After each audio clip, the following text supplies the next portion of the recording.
a client's perception of how much risk they should take changes over time.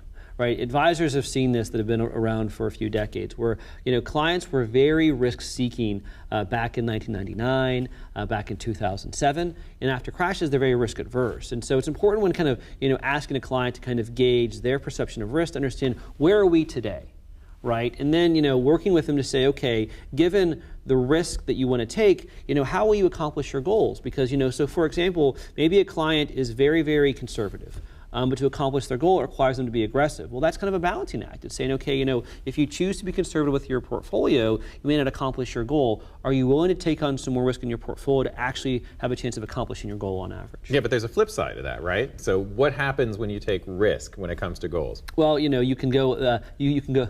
The markets go up and down, right? So there's this kind of band of possible outcomes, right? So in theory, it'd be great if every investor could just invest in bonds and perfectly immunize a portfolio where you're guaranteed to accomplish your outcome. But in reality, most people can't afford to not take on some level of risk. And the more risk that you take on, the more the band is around possibly accomplishing more than you need in that goal or less.